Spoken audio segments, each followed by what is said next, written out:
আমার পেছনে যেই আগুন জ্বলছে এটি আসলে কোনো ভবনের আগুন নয় কিংবা কোনো অগ্নিকাণ্ডের ঘটনা নয়। এটি মূলত চট্টগ্রামে গত বছর মে মাসের সময় কেএনএফ একটি সংগঠনের যে পোশাক সেটি উদ্ধার করা হয়েছিল। সেই পোশাকই আজকে আদালতের নির্দেশে সেগুলো ধ্বংস করা হচ্ছে, অর্থাৎ সেগুলো পুড়িয়ে ফেলা হচ্ছে এবং সেই চিত্রে আপনাদেরকে একটু দেখানোর চেষ্টা করছি। এই মুহূর্তে আমরা রয়েছি চট্টগ্রামের পুলিশ লাইন্সের যে ভেতরে। এখানে বিকেল থেকেই শুরু হয়েছে এই কার্যক্রম, যেখানে প্রায় 30,000-এরও বেশি পোশাক রয়েছে।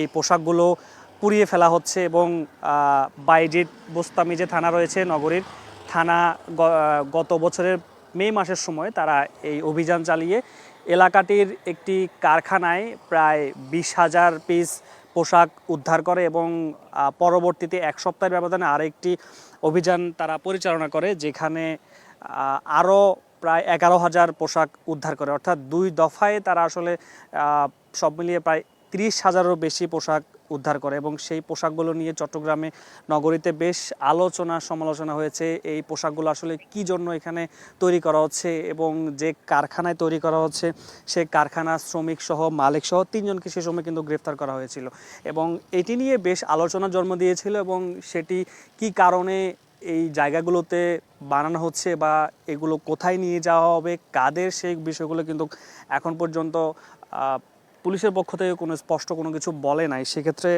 এটি নিয়ে আসলে ব্যাপক আলোচনা হয়েছে এবং সেটি আজকে আদালতের নির্দেশে কিন্তু এগুলো পুড়িয়ে ফেলা হচ্ছে। আমরা এই মুহূর্তে কথা বলতে চাই CMP north DC Amirul Islam. একটু বলবেন এখন পর্যন্ত কত পিস এখানে ধ্বংস করা হচ্ছে এবং কিভাবে ধ্বংস করা হচ্ছে?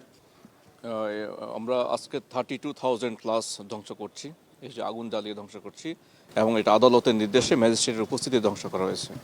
এবং এগুলো বলা হচ্ছিল যে কেএনএফ এর একটি পাহাড় যে সংগঠন রয়েছে তাদের পোশাক কিনা, এটি নিয়ে আপনারা কোনো কিছু জানতে পেরেছেন? এটা একটা combat dress, it's look like a combat dress. এই সংক্রান্ত তদন্ত চলমান আছে। কারা কাদের জন্য তৈরি করা হচ্ছে এটা আমরা এখনো নিশ্চিত করতে পারি নাই।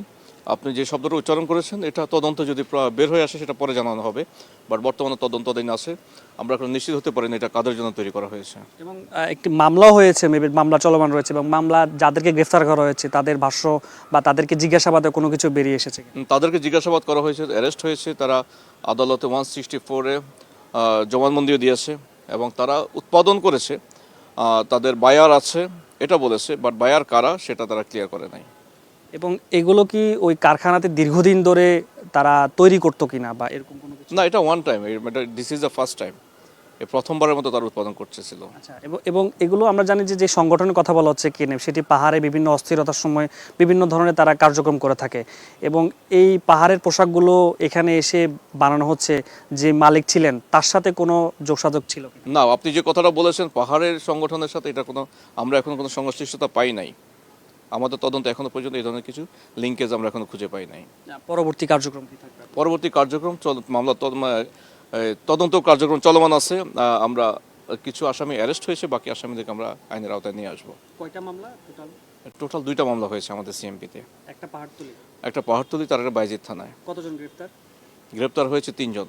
3 জন। জি, ধন্যবাদ।